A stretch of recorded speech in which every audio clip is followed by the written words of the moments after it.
Bienvenidos a todos. Bienvenidos de nuevo al programa. Soy vuestro presentador, Danny Haifong. Como podéis ver, me acompaña Keiyo No, analista geopolítico, comentarista y periodista independiente. Keiyo, me alegra tenerte de vuelta en el programa. Gracias. Un placer estar contigo, Danny. Sí. Bueno, vamos directos al tema. Quiero empezar con tu reacción ante la situación actual, que en realidad es una guerra global centrada en Irán. Y primero quiero repasar algunas de las últimas noticias. En las últimas 24 horas, más o menos, ha habido un enorme despliegue. Según el canal 12 israelí, Estados Unidos ha enviado a Israel unos 6.500 toneladas de munición en el último día, y hay mucha especulación sobre la reanudación de la guerra. Además, se ha intensificado la actividad de aviones militares estadounidenses hacia Oriente Medio, y la administración Trump ha aprobado un gasto militar de $8.900 millones.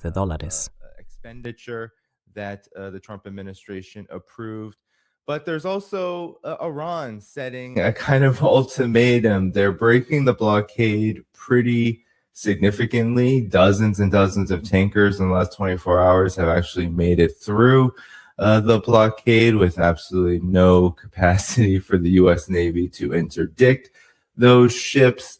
And they just submitted a proposal to the United States which essentially gave the U.S. 30 days to agree to the mechanisms from which Iran wants to end this war. So, KJ, where are we in this war? What has been its impact? Because there's a massive impact being had here all across the world. But first, your reactions to where we are in the war and then its impact.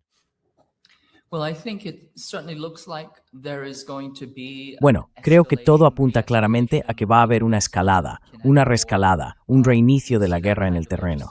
Se ve ese tipo de movimiento logístico. No creo que sea, ya sabes, un simple farol. Recordemos que Estados Unidos tiene básicamente tres opciones: el bloqueo, los bombardeos y las tropas sobre el terreno.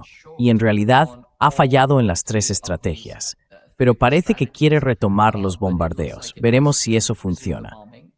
Quiero decir, si miramos cómo Irán se está moviendo y reaccionando, parece preparado para que la guerra vuelva a empezar. Si observamos la estrategia anterior, fue una guerra de 38 días.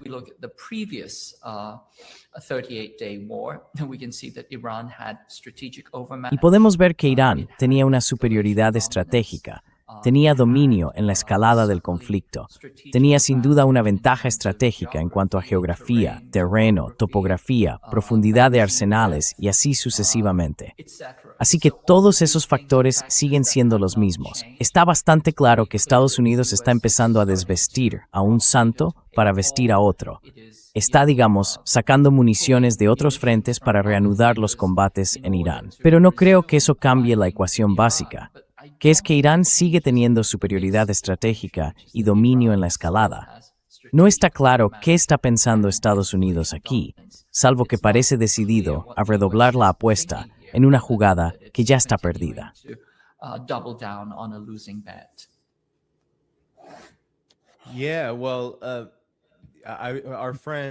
Sí, bueno, nuestro amigo Pepe Escobar, amigo del programa, informó que ha habido unos 81 petroleros iraníes y sigue aumentando el número que han conseguido atravesar este bloqueo. También hay informes de que Irán podría haber capturado otro barco en el estrecho de Hormuz. Ya sabes, Irán está tendiendo la mano a Estados Unidos, diciendo que se puede hablar de un plazo de unos 30 días para poner fin a la guerra, pero dejan muy claro que no habrá conversaciones nucleares. Y claro, ese es un punto clave en la narrativa de guerra de Estados Unidos. Hablemos del impacto de esta guerra, teniendo en cuenta lo que ya es evidente. Ninguna de las dos partes cede, y no hay motivo para pensar que Irán vaya a hacerlo en los próximos días o semanas.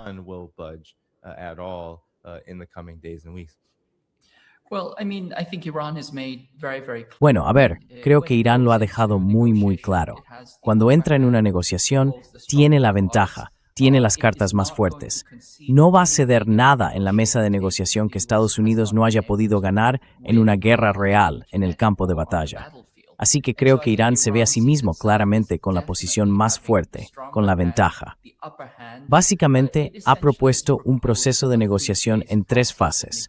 Primero, averiguar cuáles son las condiciones necesarias para detener la guerra, que en esencia implican seguridad para Irán, no agresión hacia Irán y también hacia el Líbano.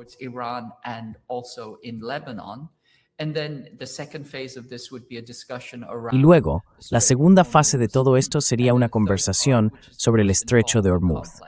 Y la tercera parte, que es la más compleja y la más delicada, tendría que ver con la capacidad nuclear, el enriquecimiento y todo lo relacionado con eso. Así que se ha planteado un enfoque muy racional y lógico para reducir la tensión. Yo creo que se está negociando o que se está ofreciendo una rama de olivo de buena fe. Y por supuesto, por lo que podemos ver, Estados Unidos no es un país capaz de llegar a acuerdos. Fingirá que negocia y luego bombardeará a los negociadores. Utilizará todo tipo de artimañas. Si uno mira la historia de las negociaciones de Estados Unidos, la verdad es que no hay buenos precedentes.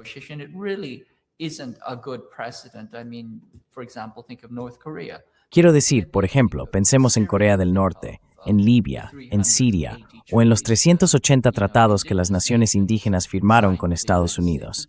Simplemente no hay precedentes de que sea un país capaz de mantener acuerdos, como dijo Sergei Lavrov. Y creo que los iraníes están haciendo todo lo posible. Están ofreciendo su buena disposición, quieren negociar y reducir la tensión, pero no temen una guerra abierta. Han demostrado, sin duda, que tienen una determinación mayor, aprenden más rápido y cuentan con todas las ventajas logísticas, materiales y geográficas que conlleva librar una guerra defensiva.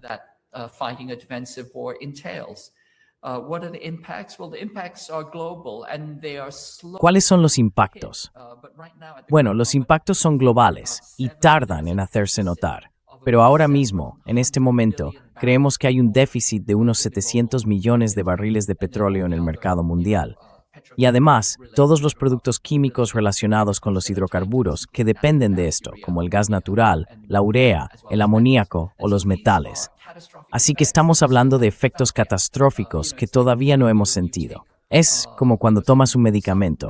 Los efectos no se notan de inmediato, pero ya hay un cierto retraso. Y creo que Estados Unidos piensa que esas cosas no van a pasar, pero sí pasarán.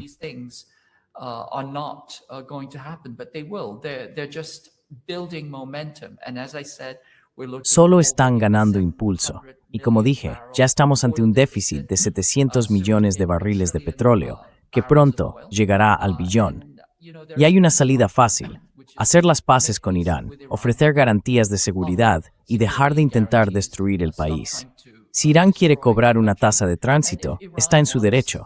Durante 47 años han permitido el tránsito gratuito, pero si ahora quieren imponer una pequeña tasa, $1 por barril, eso equivale a entre 2 y 5 céntimos por litro en la gasolinera. Creo que la gente estaría perfectamente de acuerdo con eso, salvo porque se ha convertido en una cuestión de dominación por parte de Estados Unidos.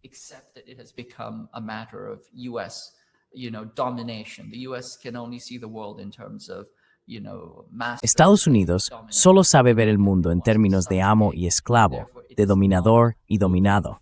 Quiere someter, y por eso no busca un acuerdo razonable ante lo que son, claramente, demandas razonables. Creo que el gran riesgo aquí es que Estados Unidos podría volver a escalar el conflicto. Podría hacerlo con medidas cinéticas aún más severas. Podría escalar hasta una guerra nuclear. Podría dar rienda suelta a Israel de formas que no ha hecho antes. Y creo que todas esas serían consecuencias catastróficas de las que debemos ser muy conscientes. Y a nivel interno, tenemos que luchar y ejercer presión para asegurarnos de que eso no ocurra.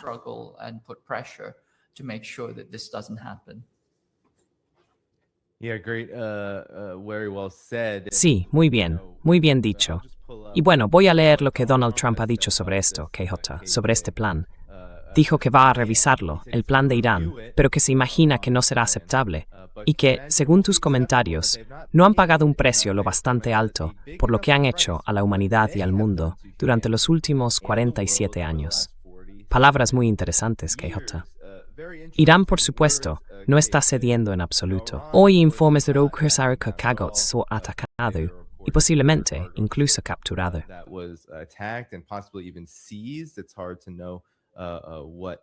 Es difícil saber exactamente qué ha pasado, porque es una noticia de última hora. Pero al final del día, este bloqueo KJ parece casi una guerra permanente que Estados Unidos quiere mantener contra Irán. Y no solo contra Irán. Da la sensación de que es una estrategia que se está aplicando, si podemos llamarla así, en todo el mundo. Pero parece que está teniendo efectos muy complicados, muy negativos, sobre el propio Estados Unidos. ¿Qué opinas de esto? ¿Y qué te parecen los comentarios de Trump diciendo que Irán no ha pagado lo suficiente por lo que ha hecho a la humanidad?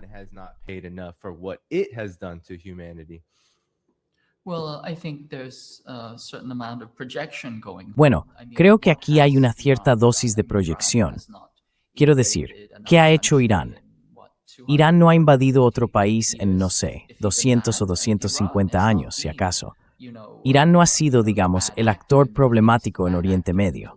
El actor problemático en Oriente Medio es sin duda Israel. Y Estados Unidos, junto con sus aliados serviles, son los que realmente han sido una mancha en la conciencia humana y en la humanidad. Han sido los violadores reincidentes del derecho internacional. Y esta guerra actual contra Irán también es una violación del derecho internacional. Es, por así decirlo, el crimen de los crímenes, el crimen de agresión. Así que si alguien piensa que Irán no ha pagado lo suficiente, me parecen unos términos francamente absurdos.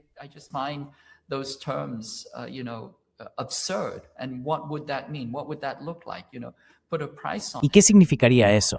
¿Cómo sería exactamente? Ya sabes, ponle un precio. Quiero decir, no son suficientes miles de civiles muertos. Es que me deja atónito ese tipo de planteamiento. Pero mira, lo que Estados Unidos sí hace, y lo lleva haciendo desde hace muchísimo tiempo, es usar sanciones, bloqueos y embargos como una forma de guerra. Es simplemente una continuidad. Guerra económica, guerra comercial, guerra financiera, junto con guerra legal, y luego guerra militar, subversión, guerras sucias y todo eso. Forma parte del mismo conjunto de herramientas.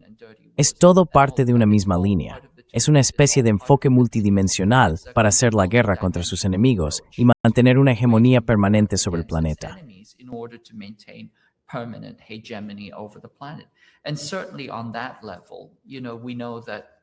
Y desde luego, en ese sentido, sabemos que esto no es nuevo.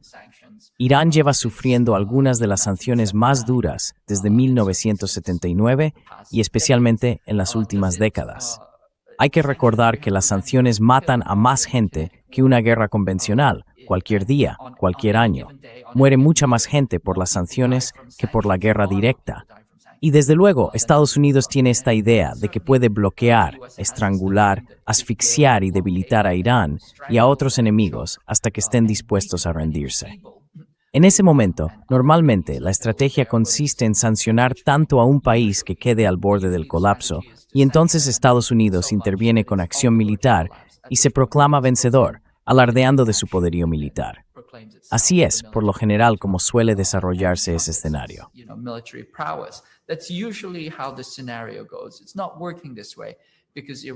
No está funcionando así, porque Irán lleva décadas preparándose.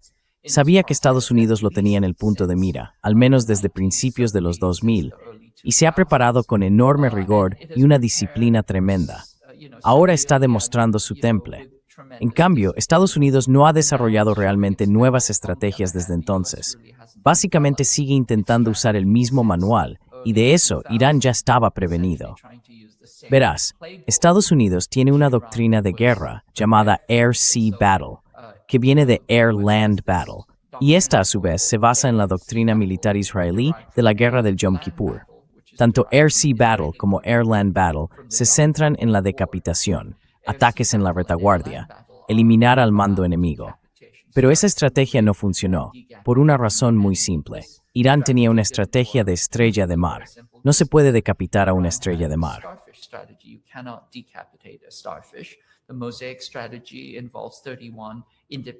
La estrategia mosaico consiste en 31 mandos independientes o semi-independientes, que son holográficos y fractales, y que pueden separarse fácilmente y actuar como agentes autónomos de respuesta cinética. Y lo hicieron con una habilidad y una inteligencia extraordinarias.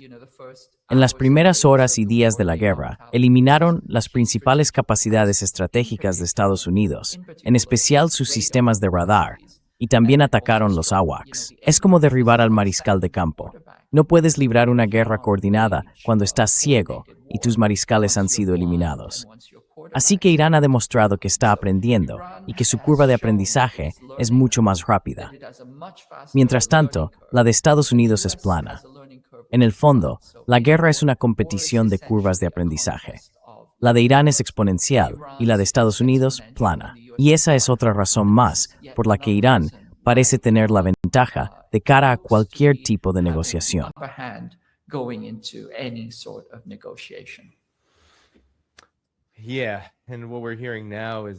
Sí, y lo que estamos escuchando ahora es que Trump ha dado otro plazo para el martes. Dijo que a las 8 de la tarde, hora del este, Irán debe rendirse por completo. Pero esto es lo que Irán está comunicando, al menos en cuanto a los detalles. La agencia de noticias Tasnim, vinculada a la Guardia Revolucionaria, ha informado que su respuesta es una propuesta de 14 puntos. Incluye exigencias de garantías contra futuras agresiones militares, la retirada de las fuerzas estadounidenses de las zonas que rodean Irán, el levantamiento del bloqueo naval, el desbloqueo de los activos iraníes, pagos de compensación, el levantamiento de sanciones y el fin de la guerra en todos los frentes, incluido el Líbano, además de un nuevo mecanismo para el estrecho de Hormuz. Así que, en eso, no hay ninguna señal de rendición. Y como decía Skyhota, ya estamos viendo las consecuencias de esta guerra empezar a notarse, sobre todo en los precios de la gasolina.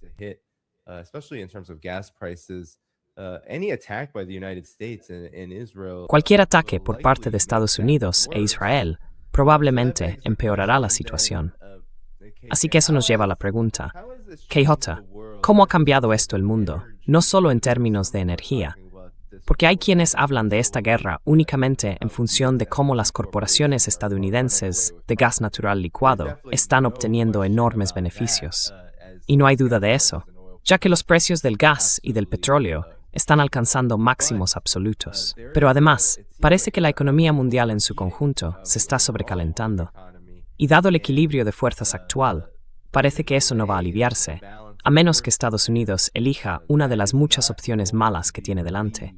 Incluso Irán está diciendo, básicamente, solo tenéis un par de malas opciones. O detenéis lo que estáis haciendo, o escaláis el conflicto. En cualquier caso, Irán no va a ceder, y las consecuencias sobre todo en Estados Unidos. ¿Qué opinas de esto? Well, I think that's a very correct, analysis. Essentially, the U.S. is in chess. It's what's called a zugzwang. Any move you make simply worsens your position. You have to make a move, but any move you make makes things worse for you. We know certainly for Trump in terms of what he's facing, essentially the markets, the munition situation, and the midterms, anything he does is just going to make things worse. If he backs off, he's going to be in a bad position. If he accelerates, either in blockade bombing or boots on the ground, all of those are going to be bad options. There are no good options for the United States. And in terms of the economy, let's remember that, this is the key asymmetrical advantage that Iran has, is that it controls the carotid artery of the global economy, 1/5 of the global oil supply. Now, if the U.S. wants to blockade the blockade, this is an act. Ahora bien, si Estados Unidos quiere bloquear el bloqueo, eso es una locura. Es como decidir apretar aún más un torniquete que te va a cortar la pierna. Bueno, si quieres hacerlo, puedes hacerlo, pero es una insensatez. Claro, a corto plazo, los precios del petróleo han subido. Hay un beneficio temporal, un aprovechamiento momentáneo de la situación. Las empresas capitalistas siempre prosperan en medio de las crisis. Es como cuando te sube la presión arterial al apretar un torniquete. Pero el problema es que vas a perder dinero, vas a perder capacidad vital. Y creo que todos sabemos que el sistema capitalista global depende de los productos petroquímicos y de los hidrocarburos.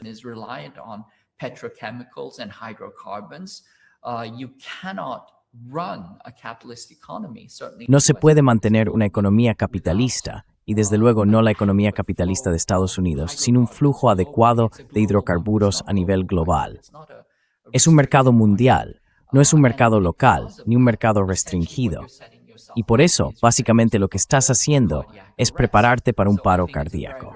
Así que me parece una idea muy, muy insensata. Pero quién sabe. Lo que siempre me llama la atención, o al menos a mí me lo parece, es la forma tan inusual que tiene el presidente Trump de generar resultados que son perjudiciales para el propio Estados Unidos. En este caso, está empujando al mundo hacia la descarbonización, que es algo que el mundo realmente necesita hacer. Y desde luego, en el ámbito de la generación de energía, la descarbonización va a volverse mucho, mucho más intensa.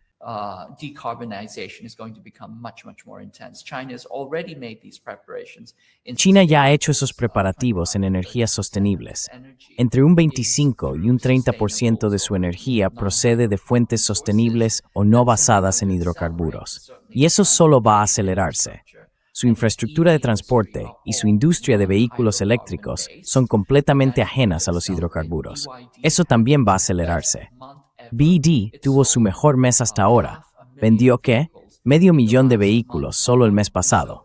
Así que todas esas medidas que Trump está tomando para, digamos, acelerar o intensificar el uso de hidrocarburos estadounidenses, en realidad están empujando al mundo hacia la descarbonización y al mismo tiempo están impulsando la industria china.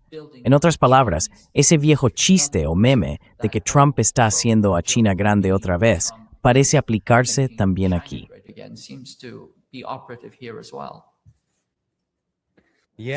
Sí, bueno, lo interesante de todo esto es que KJ, los dos llevamos ya un tiempo en esto, y hace apenas un par de décadas, cuando Irán, como ellos dicen, empezó realmente a sufrir la guerra contra él, o al menos cuando empezó a intensificarse en su versión moderna después del 11 de septiembre, todo el mundo hablaba de guerras por el petróleo, ¿verdad?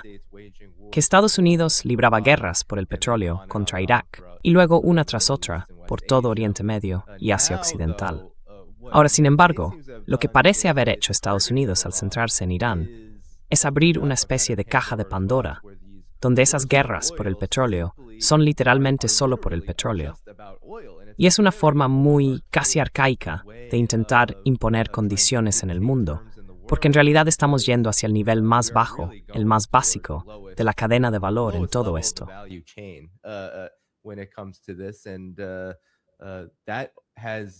Y eso ha tenido el efecto que ha tenido, que es disparar los costes del petróleo.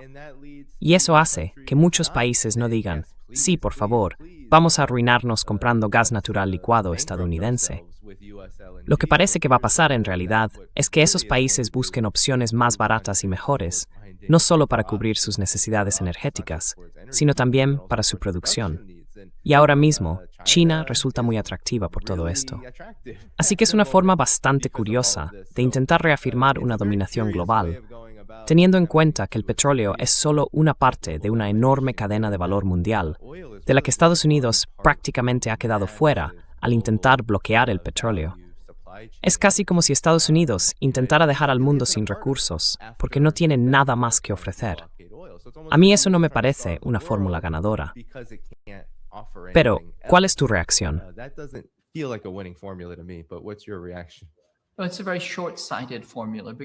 Bueno, es una fórmula muy miope, porque no va a funcionar ni a largo plazo, ni siquiera a medio plazo. Puede tener un efecto, digamos, teatral a corto plazo, pero no va a funcionar. En esencia, lo que hace, como decía, es acelerar el proceso de descarbonización. Trump considera que el calentamiento global es un invento chino, pero en realidad lo que está haciendo es empujar a más industria y más producción de energía hacia las renovables y hacia la producción china de renovables. Así que es esa falta de pensamiento dialéctico en el liderazgo estadounidense lo que creo acabará siendo su perdición.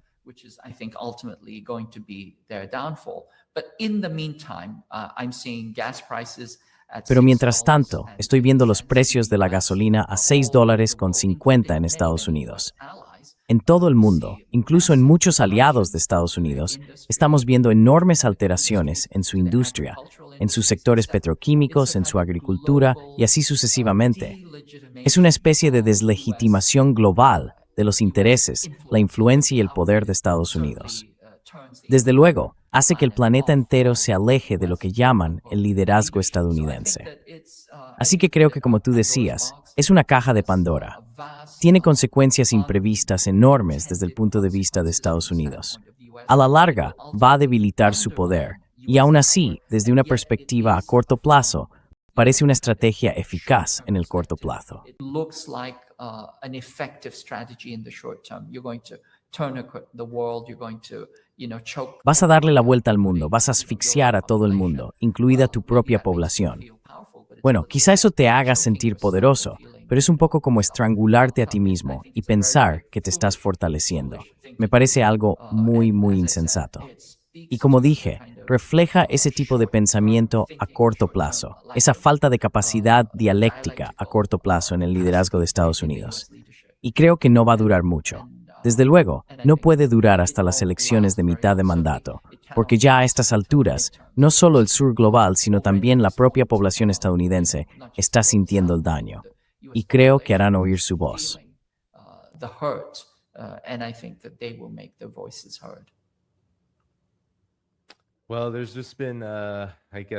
Bueno, acaba de llegar.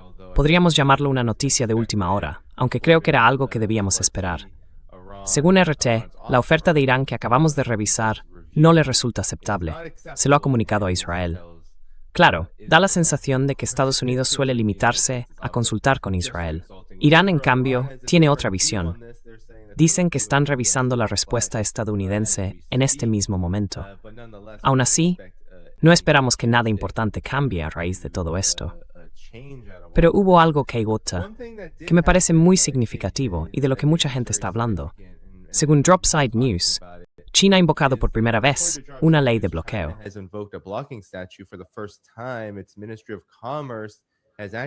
Su Ministerio de Comercio ha activado normas de bloqueo para todas las empresas y particulares, de modo que están obligados a no cumplir con las sanciones estadounidenses dirigidas a sus refinerías independientes, acusadas de comprar crudo iraní. Y por supuesto, China, incluso la CNN lo ha señalado, ha desempeñado un papel importante en esta guerra contra Irán, sobre todo al mantener unas relaciones comerciales sólidas e incluso, posiblemente,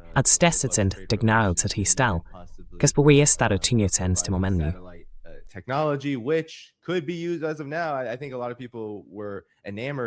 Creo que mucha gente se sintió fascinada por la tecnología satelital que se usó en los ataques con misiles de Irán, pero perfectamente podría estar utilizándose ahora mismo para eludir el bloqueo de Estados Unidos. Porque como dijo Ghalibaf, el jefe de las negociaciones y presidente del Parlamento iraní, la frontera de Irán es enorme. Es más de 1000 millas más larga que la distancia más amplia de Estados Unidos, de costa a costa. Eso significa que es muy difícil bloquearla por completo. Y si Irán dispone de tecnología satelital, puede localizar los barcos donde estén y simplemente moverse alrededor de ellos. Pero, ¿qué opinas tú de todo esto? De los movimientos de China en este contexto, y de cómo China y el resto del mundo multipolar están gestionando esta fase actual de la guerra.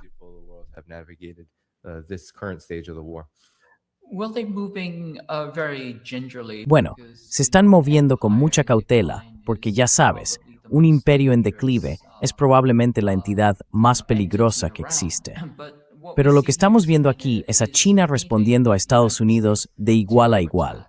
Ya sabes, Estados Unidos está amenazando o ha amenazado a las refinerías chinas y ahora China responde aplicando su ley contra las sanciones extranjeras. Son leyes aprobadas en 2021 que básicamente permiten incluir en listas negras, congelar activos, imponer vetos de visado y prohibir el cumplimiento de ciertas medidas.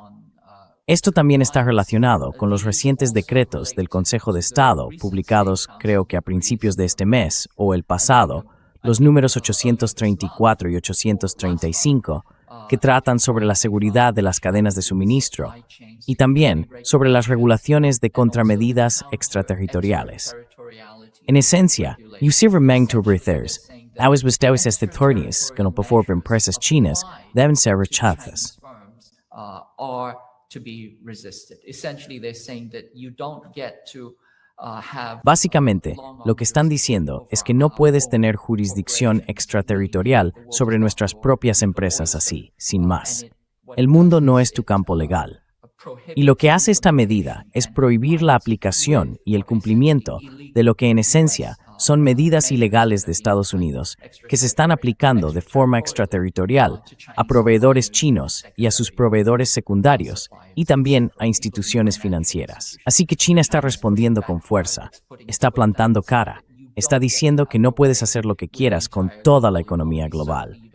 Y desde luego, que no puedes aplicar tus leyes a nuestras empresas violando el derecho internacional. Y está haciendo dos cosas. Una, afirmar sus derechos soberanos y dos, defender el derecho internacional. International law. What does this mean in terms of ¿Qué significa esto en cuanto a las medidas de China en general? Creo que demuestra que China está respondiendo de forma más activa. Está igualando a Estados Unidos golpe por golpe. Es interesante porque todo esto ocurre apenas unas semanas antes de la reunión entre el presidente Xi y el presidente Biden. Así que creo que están posicionándose para decir, mira, el hecho de que vayamos a reunirnos no significa que vayamos a ser complacientes. Queremos dejar claro de antemano que vamos en serio. Ya no se trata de adaptarnos a vosotros ni de ser amables. Vamos a encontrarnos con vosotros de igual a igual. Meet you, and counter you, whatever you do. Certainly, they did the same thing for the tariffs when the U.S. Hagan lo que hagan. Desde luego, ellos hicieron lo mismo con los aranceles impuestos por Estados Unidos. China, ya sabes, respondió con aranceles de represalia y también con una prohibición sobre los elementos de tierras raras. Eso, desde luego, sigue vigente y sigue representando un riesgo enorme para Estados Unidos, porque en la práctica debilita muchísimo su cadena de suministro militar e industrial. Así que creo que hay acciones que se están tomando de forma recíproca, golpe por golpe. Y pienso que la venta de un satélite chino a Irán fue, como otros han señalado, un cambio radical. Permite una resolución impresionante y le da a Irán una capacidad casi comparable para observar el campo de batalla.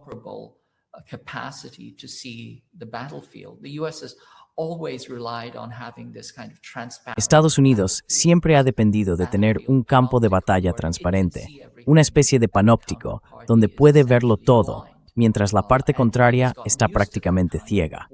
Y se ha acostumbrado a ese tipo de guerra.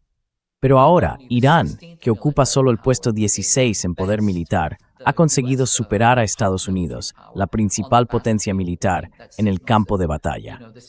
Creo que eso indica que la situación ha cambiado de forma profunda, casi tectónica, y que la tecnología satelital y los sistemas de recopilación de datos que ha desarrollado China han transformado realmente el escenario militar global.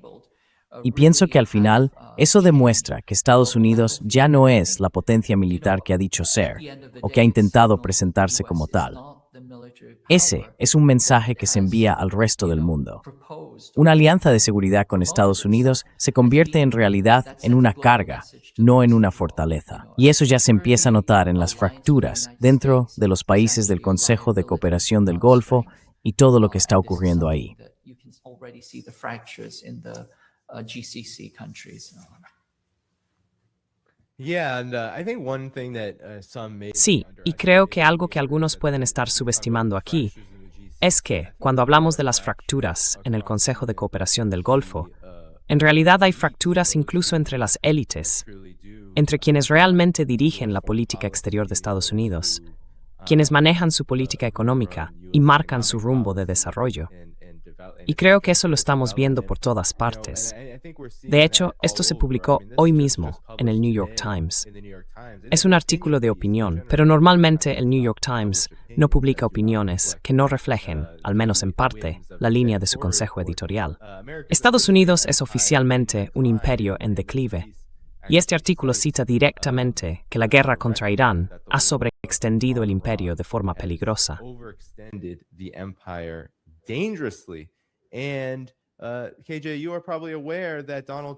Y Cayota, probablemente sepas que Donald Trump, según él y su administración, sigue adelante con su visita a China. Va a hacerlo a mediados de mayo, Y según The Hill y muchas otras publicaciones, dicen que Estados Unidos llega allí sin ninguna carta en la mano. Así que quizá puedas comentar, ¿qué es lo que preocupa a esos observadores de las élites, teniendo en cuenta que hay todo tipo de afirmaciones, que en mi opinión son correctas, de que la guerra en Irán tiene un propósito muy concreto para el imperio estadounidense? No solo contra Irán, sino también para mantener su propia hegemonía global. Pero parece que esta contradicción, en cuanto a su propia posición, se está volviendo cada vez más difícil de ignorar.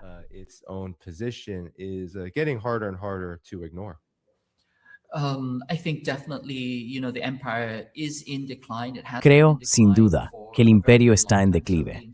Lleva muchísimo tiempo en declive, sobre todo si hablamos de sus contradicciones internas. Solo hay que mirar dentro de estos Estados Unidos para ver el enorme sufrimiento de la gran mayoría de su clase trabajadora. El 60% de las familias no tienen ni $1,000 a su nombre. Las familias no tienen $1,000 a su nombre. El 40% no llega ni a 400. Vemos una miseria generalizada. Vemos cómo las condiciones de vida empeoran cada vez más. Vemos cómo la esperanza de vida disminuye. Eso es algo inaudito en un país desarrollado, que la esperanza de vida empiece a ir en la dirección equivocada. Pero todo esto son señales de un imperio en declive terminal, en un estado casi necrótico. Y todo esto tiene que ver, aunque el New York Times no lo diga, con las propias contradicciones del capitalismo.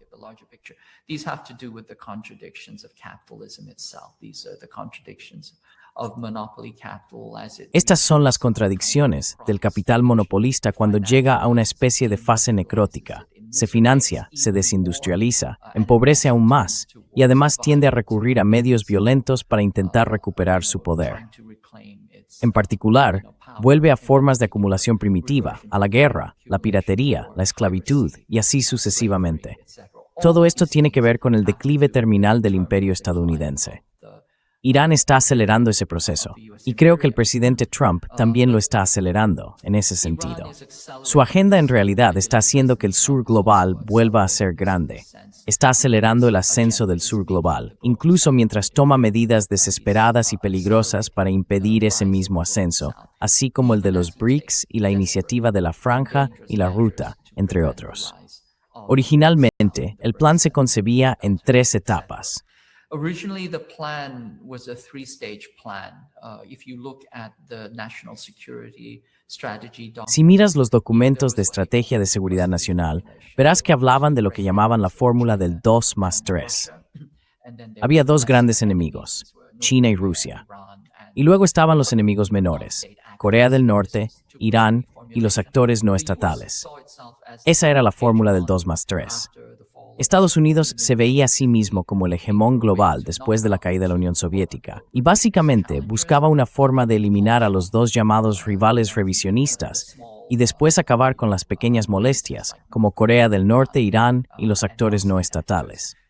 Todo eso se torció de manera espectacular, en parte porque Estados Unidos sufre una especie de síndrome político de Dunning-Kruger terminal. Dunning-Kruger syndrome. It's what I refer to as the grizzly bear fallacy. Es lo que yo llamo la falacia del oso grizzly. Consiste en creer que uno es muchísimo más poderoso de lo que realmente es. La falacia del oso grizzly significa que un 6% de los adultos conscientes en Estados Unidos piensa que podría pelear contra un oso grizzly y vencerlo con las manos desnudas. Pues bien, Estados Unidos sufre el mismo síndrome cuando se trata de estrategia geopolítica y de guerra convencional en general. Se ha mal acostumbrado durante décadas a lo que llaman guerra de contrainsurgencia, que básicamente consiste en usar, ya sabes, el panóptico electrónico del siglo XX y del siglo XXI para lanzar fuego ilimitado sobre pastores de ovejas y de cabras con camiones. Si haces eso durante mucho tiempo, acabas con una idea muy inflada de tu propia capacidad militar.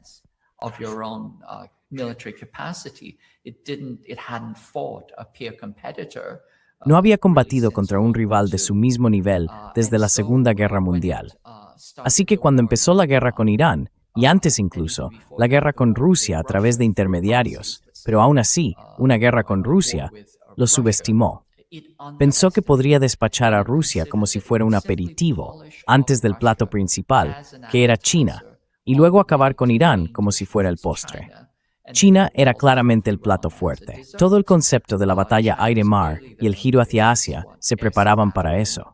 Rusia, en cambio, se veía como una simple gasolinera con pretensiones, a la que se podría derribar usando un intermediario barato. Y eso, desde luego, no salió bien.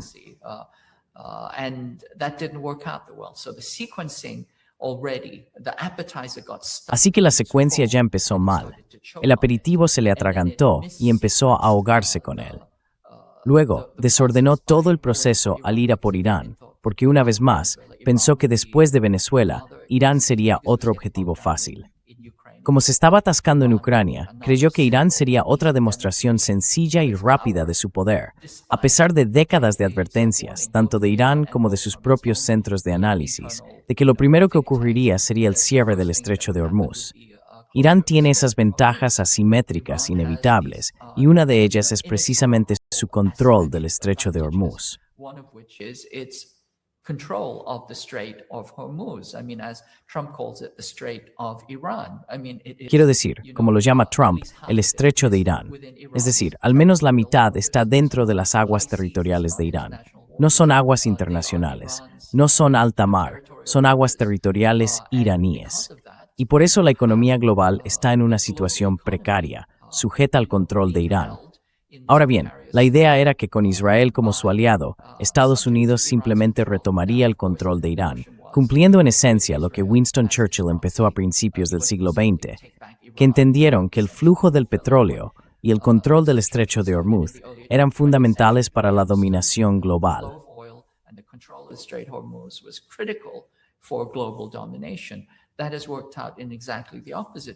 Eso ha resultado justo al contrario. Trump ha demostrado tanto la falta de capacidad como la impotencia de Estados Unidos. Está descarbonizando, está empujando al mundo hacia la descarbonización y está mostrando que la tan alabada estrategia aérea y naval de Estados Unidos es en realidad un tigre de papel, que el país no puede imponer su voluntad ni con bloqueos, ni con bombardeos, ni con tropas sobre el terreno. Todo eso ha fracasado hasta ahora, así que insistir en esa línea solo empeora una situación que ya es mala. Pero una vez más, es la falacia del coste hundido. El jugador que quiere apostar aún más porque ya ha invertido demasiado.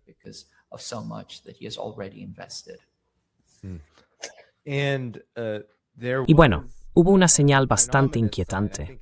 Creo que se está minimizando en realidad, el cierre de Spirit Airlines. Yo he volado con Spirit solo una vez. Fue hace más de 10 años, de Cuba a Estados Unidos, y puedo decir que no fue una buena experiencia.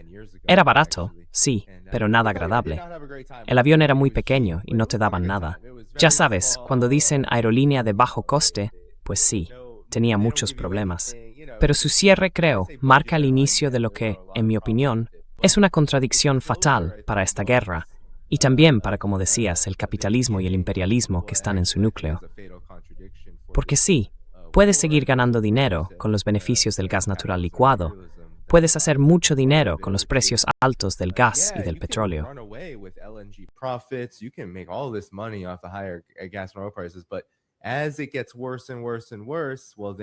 Pero a medida que la situación empeora y empeora, empiezas a ver las señales de una depresión y una recesión que se acercan. Estas empresas, va a haber cada vez más casos así. Habrá cierres masivos, un enorme impacto económico por todo esto, y va a ir a peor. Y eso, aunque por un lado siempre hay bancos, financieros y toda esa gente que se beneficia de este caos y de esta catástrofe, también va a generar unas condiciones muy desesperadas en general para la población, no solo en Estados Unidos, sino en todo el mundo. Normalmente a los imperialistas, a los capitalistas, eso no les gusta. Les gusta operar en condiciones en las que pueden moverse con cierta discreción.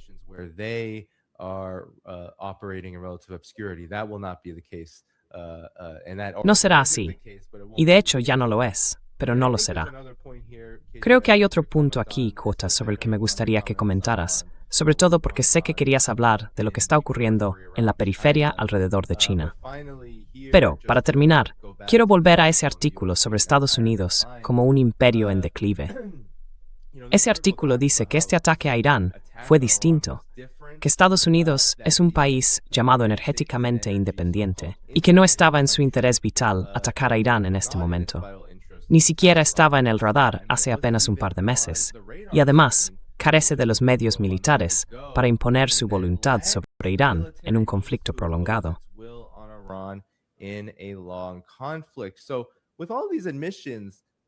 Así que, con todas estas admisiones, creo que realmente queda al descubierto que si Estados Unidos no puede imponer su voluntad militarmente, ya sea en un conflicto corto o largo con Irán, en realidad eso es todo lo que tiene. No es que Estados Unidos disponga de una enorme caja de herramientas que haya demostrado resultados profundos. Las sanciones han causado la muerte de mucha gente. Incluso analistas de alto nivel reconocen que no han producido los grandes cambios políticos que se buscaban. Y después de eso, ¿qué queda? ¿Qué ofrece realmente Estados Unidos en el plano económico, aparte de las sanciones? ¿Qué puede ofrecer en el terreno político o diplomático, en comparación, por ejemplo, con China, o con Rusia, o ahora con Irán, que se perfila como la cuarta potencia global? No mucho. Así que me gustaría conocer tus comentarios sobre esto, y, si quieres, sobre lo que está ocurriendo en la periferia de China.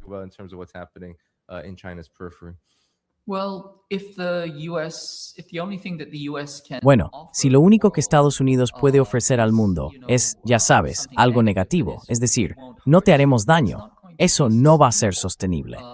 Los países acabarán girando, se unirán entre ellos y resistirán la presión estadounidense, que es justo lo que ya empezamos a ver. Estamos viendo deserciones del paraguas de seguridad de Estados Unidos. Estamos viendo una especie de equilibrio, incluso cierto alineamiento de otros países. Así que no creo que esto sea, desde luego no creo que sea sostenible. Y también quiero señalar una vez más esa falta de pensamiento dialéctico. Se piensa que al presionar a Irán con bloqueos o con operaciones de decapitación, se le debilita. No, en realidad se le está fortaleciendo.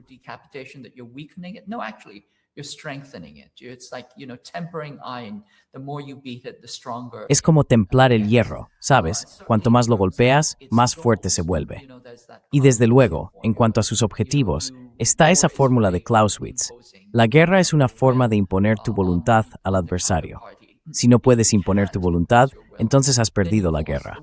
Por supuesto, hay que fijar unos objetivos y decir qué es lo que se pretende, pero el simple hecho de poder destruir cosas o amenazar no equivale a una victoria militar. Y una vez más, eso pone de relieve y acentúa la debilidad y la impotencia de Estados Unidos. Cuando el matón pierde su aura de poder intimidar a su antojo, es solo cuestión de tiempo que acabe siendo socavado por sus propios aliados. Ya estamos viendo algo de eso. Y también, como señalas, las contradicciones internas.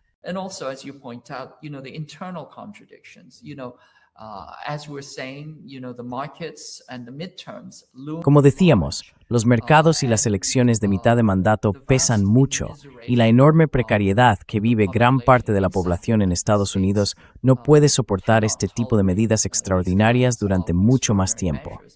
Hablabas del fracaso de las aerolíneas, de Spirit Airlines. Yo también he volado con ellos. Y la verdad, me quedé asombrado. Pagas por todo. Ni siquiera tienen bolsillos en los asientos. Así que si llevas algo, tienes que tenerlo en la mano todo el tiempo. Y creo que eso debe de ser algún tipo de fallo de seguridad, porque esas cosas se te van a caer si el avión se mueve de repente. En fin, no estoy lamentando la desaparición de Spirit Airlines, pero sí creo que es una señal de lo mal que está la situación económica hoy en día.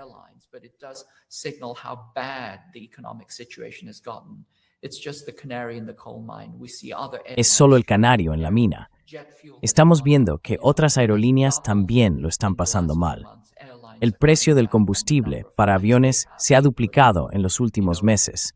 Las aerolíneas están reduciendo el número de vuelos. La gente va apretada en los aviones. Y creo que eso es una señal clara, algo que podemos ver de forma tangible, del tipo de presión económica global que se está viviendo en todo el mundo. Todavía no lo hemos notado en Estados Unidos en el precio de los alimentos, pero lo notaremos. Estas cadenas de suministro son globales. Estados Unidos no puede pensar que está aislado del resto del mundo, que puede bloquear una parte del planeta sin que eso le afecte. Si miras un solo coche, un coche tiene unas 30,000 piezas. Las cadenas de suministro, la mayoría vienen de otros países y una parte importante procede de China.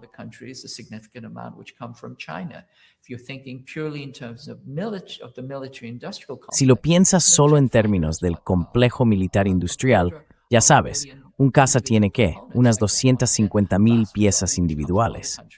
Y de nuevo, la gran mayoría de ellas vienen de otros países, la gran mayoría de países industrializados como China.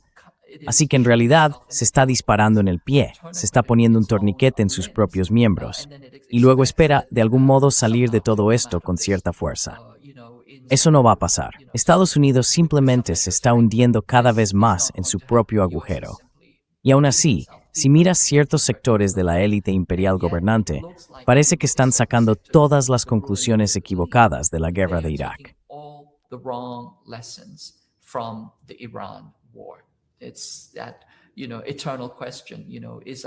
Esa es la pregunta eterna, ¿sabes? ¿Nuestra gente está aprendiendo? ¿Nuestros generales están aprendiendo? No, están sacando todas las conclusiones equivocadas. Por ejemplo, si miras la revista Foreign Affairs, que es la publicación oficial del Consejo de Relaciones Exteriores, hace poco publicaron un artículo de un profesor del Colegio de Guerra del Ejército. Él dice que Irán demuestra que básicamente obtuvimos una victoria táctica. Es una tontería. Lo disfraza llamándola táctica, porque sabe que si la llamara estratégica, se reirían de él. Pero dice que tuvimos una victoria táctica en Irán. Y lo que eso implica es que, según él, demuestra que podemos imponernos en una guerra cinética contra China.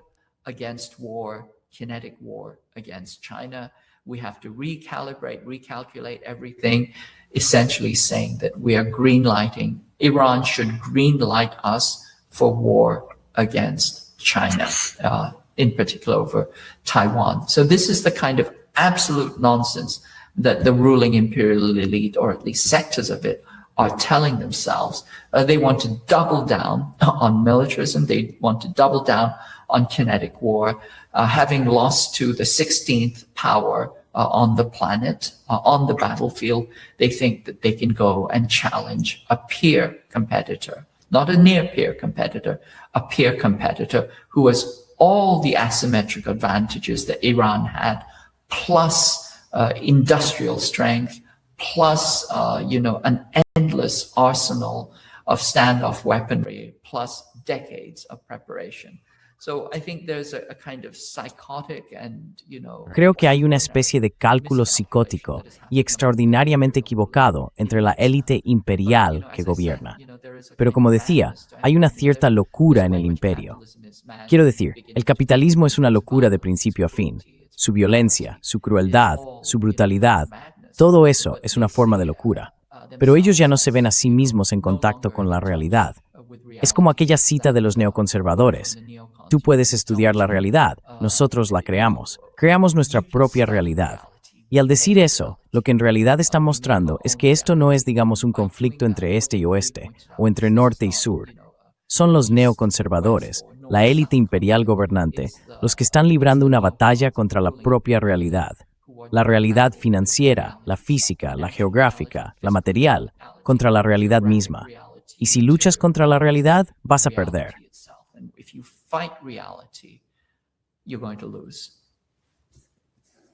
KJ, maybe you can help us now with KJ, quizá puedas ayudarnos ahora, en estos últimos 5 o 10 minutos.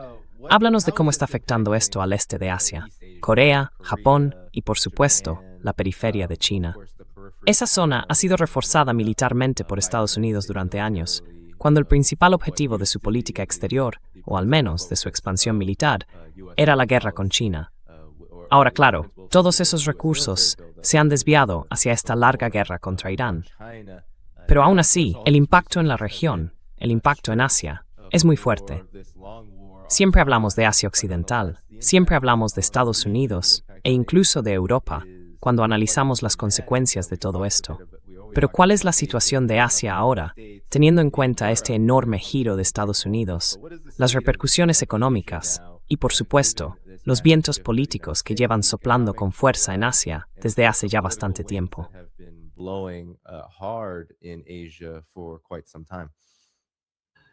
Well, It's just in Korea.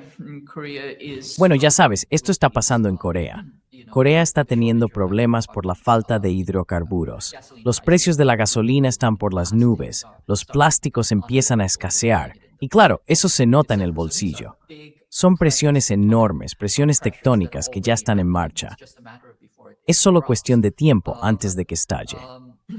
Pero tenemos que entender que desde los años 90, los neoconservadores han venido imaginando una guerra con China para el 2000 o incluso antes.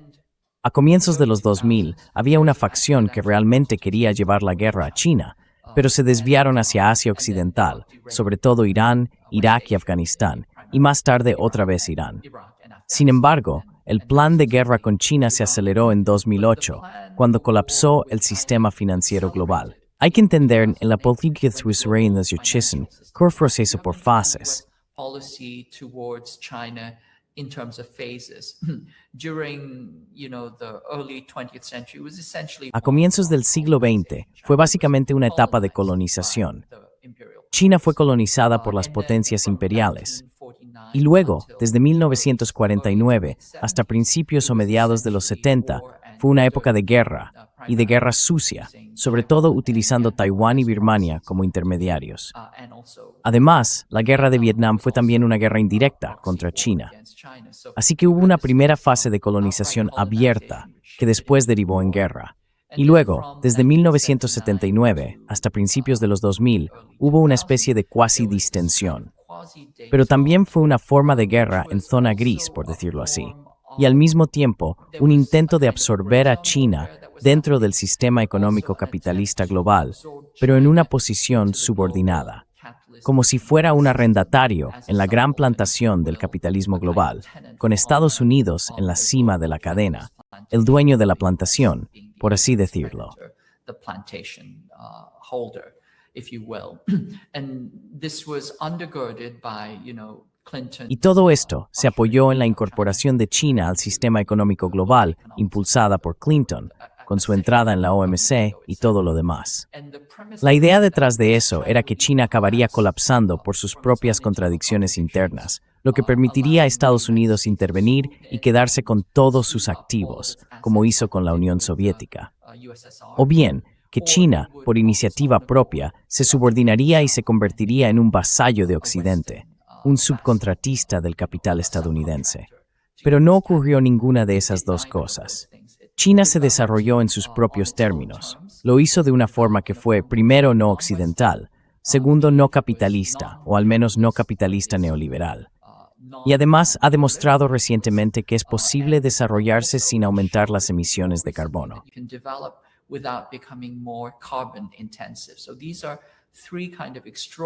Así que estos son tres desarrollos bastante extraordinarios que demostraron que el progreso no implica volverse más occidental, más capitalista o más dependiente del carbono. Que de hecho, hay una salida a esa trampa del carbono. Y cuando la economía global se vino abajo, cuando el sistema financiero mundial colapsó en 2008, China fue el único país que se mantuvo firme. Fue entonces cuando los neoconservadores llegaron a la conclusión de que, vale, China no va a caer por sí sola. No va a integrarse de manera natural como un actor subordinado dentro del sistema capitalista global. Hace falta empujarla escaleras abajo.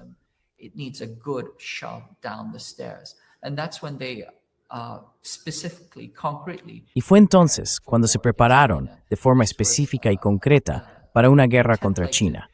Eso se plasmó en lo que se llama Air-Sea Battle, que es una doctrina formal de guerra contra China que también incluía a Irán. Air-Sea Battle se diseñó para ambos, China e Irán. Lo probaron, no funcionó, pero aún así quieren seguir adelante y aplicarlo a China. Así que elaboraron una doctrina formal de guerra llamada Air-Sea Battle, y después iniciaron un enorme proyecto de guerra híbrida, enmarcado dentro de un planteamiento político que llamaron el giro hacia Asia. Es decir, cerco, guerra legal, guerra informativa, guerra económica, guerra comercial, guerra tecnológica, todo eso. Y lo que vemos es que las administraciones sucesivas, desde la de Obama, no han hecho más que intensificarlo, llevándolo cada vez más lejos. Simply escalating further and further, taking it even further. And so ultimately we know what the end goal is. It is to Así que en última instancia, sabemos cuál es el objetivo final: librar una guerra y derrotar a China. Y por supuesto, China no va a permitir que eso ocurra. Han trabajado demasiado, han sufrido durante demasiado tiempo y simplemente no van a tolerar que los envuelva un segundo siglo de humillación. En estas circunstancias, los actores clave que Estados Unidos ha intentado reclutar, igual que reclutó a Ucrania y a otros estados de Europa del Este contra Rusia, son los países del este de Asia, a los que intenta integrar y arrastrar hacia una guerra con China. Entre ellos, los más importantes son Japón y Corea. Yo soy de Corea, así que lo sé bien. El ejército coreano es, en la práctica, una extensión del ejército estadounidense. Técnicamente, está bajo el mando operativo de guerra de Estados Unidos, lo que significa que está bajo su control militar. Corea tiene uno de los ejércitos más grandes del planeta. Korea holds, one of the largest militaries on the planet, 500,000 troops at arms, 500,000 soldados en activo y 3.100.000 reservistas. En total, 3.600.000 efectivos, una de las mayores capacidades militares del planeta. Y todos ellos quedan bajo dominio eminente, bajo el control inmediato de Estados Unidos, en el momento en que el país chasquea los dedos y pronuncia dos palabras mágicas: DEFCON 3. Este tipo de movimiento extraordinario de carne de cañón genera, una vez más, un enorme riesgo moral, porque da a Estados Unidos una capacidad prácticamente ilimitada para hacer la guerra contra China, utilizando tropas extranjeras como intermediarias, o en este caso tropas coreanas. El otro gran multiplicador de fuerza para Estados Unidos es Japón. Y de nuevo, Japón es un estado vasallo fundamental para Estados Unidos, esencialmente el equivalente a Israel, por así decirlo, en el lejano oriente. Y también tiene una extraordinariamente growth de humanizar y arrecibles comunidades. Atrocity. Japan's current La clase política actual de Japón, el Partido Liberal Democrático, fue creada por la CIA mediante financiación de la CIA en 1955. Desde entonces han mantenido el control como partido único y, en esencia, son una mezcla de criminales de guerra, especuladores militares, empresarios del complejo militar industrial y crimen organizado. Estos tres grupos se unieron, ya sabes, Nobusuke Kishi, Kodama y otros. Todos ellos se juntaron y crearon el Partido Liberal Democrático. Han mantenido el control de un solo partido y ahora están en un proceso de rápida remilitarización. La actual presidenta, Sanae Takaichi, fue discípula de Shinzo Abe, que era nieto de Nobusuke Kishi, probablemente uno de los peores criminales de guerra del siglo XX.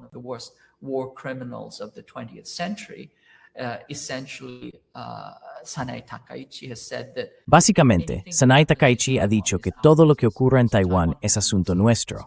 Si hay una contingencia en Taiwán, es asunto de Japón. En esencia, iremos a la guerra si China decide que su propio territorio soberano es asunto suyo.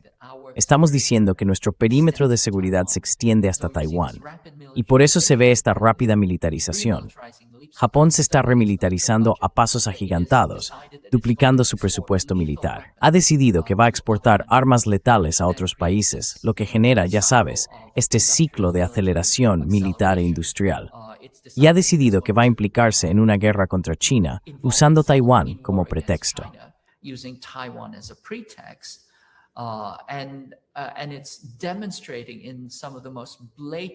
Y está demostrando de las formas más evidentes y ofensivas que no le importa la opinión global. Por ejemplo, Sanae Takaichi envió hace poco flores al santuario Yasukuni. Sus legisladores están visitando el santuario Yasukuni. Ese santuario es el lugar donde se veneran y consagran el militarismo y los crímenes de guerra japoneses, desafiando la conciencia mundial. Todo esto indica que hay una aceleración enorme para que Japón se convierta en uno de los principales intermediarios en Asia Oriental. Hace poco se unieron a los ejercicios Balikatan en Filipinas. Filipinas será el otro intermediario. Y por supuesto, el mar de la China Meridional, donde se realizan los ejercicios Balikatan, Es uno de los puntos de estrangulamiento global.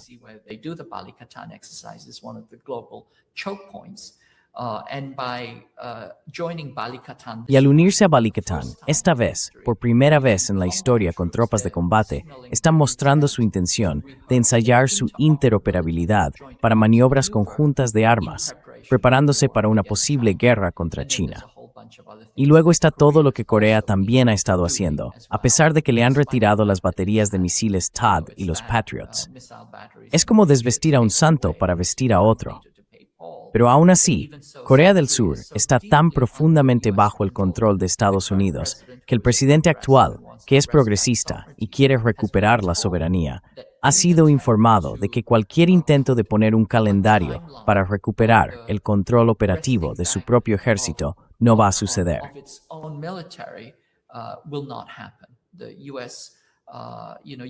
El comandante de las fuerzas estadounidenses en Corea, del Comando de las Fuerzas Combinadas y del Comando de las Naciones Unidas, Javier Brunson, ha dicho, básicamente es el que manda, la persona que controla tanto al ejército coreano como al estadounidense, que, en cuanto a la devolución del control operativo con un calendario, pues que se olviden. Y también ha dicho que lo que estamos haciendo ahora mismo es crear una red letal con Corea y Japón para, en esencia, preparar una guerra contra China. Así que podemos ver cómo se está acelerando todo. Podemos ver ese militarismo sin arrepentimiento. Podemos ver que Estados Unidos está redoblando su apuesta. Va a usar a sus aliados como intermediarios en una guerra contra China, incluso mientras tropieza y se tambalea en Asia Occidental.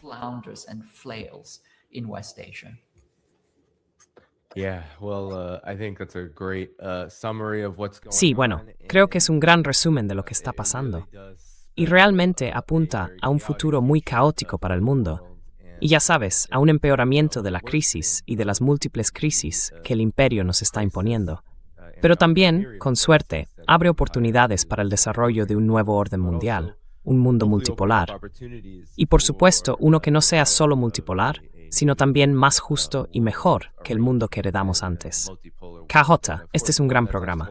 Quiero asegurarme de que todo el mundo sepa que si quieren que más gente escuche a Kara y lo que hemos comentado hoy, deberían darle al botón de me gusta, porque eso ayuda a que el programa siga adelante en el algoritmo de YouTube. Así que, todos los que estáis viendo ahora, hacedlo antes de iros. Todos los enlaces para apoyar este canal están en la descripción del vídeo, en Patreon, Substack y mucho más. Kara, ¿alguna palabra final antes de que nos despidamos?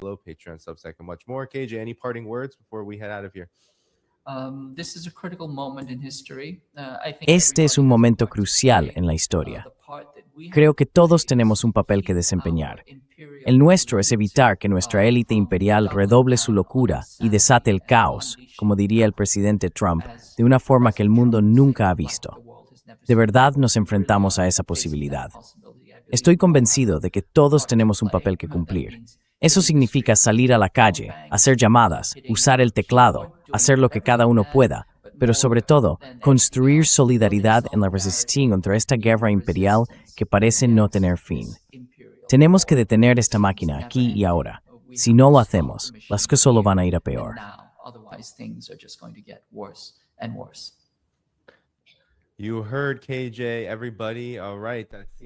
Ya habéis escuchado a Kaguta, todos.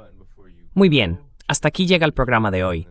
Dadle al botón de me gusta antes de iros, echad un vistazo a la descripción del vídeo y, por supuesto, pensad en lo que ha dicho Kawota antes de despedirnos. Volveré mañana, lunes, a las 2 de la tarde, hora del este, con el coronel Lawrence Wilkerson y Larry Johnson, así que no os lo perdáis. Y hasta la próxima. Nos vemos en el siguiente programa. Adiós. See you all on the next show. Bye-bye.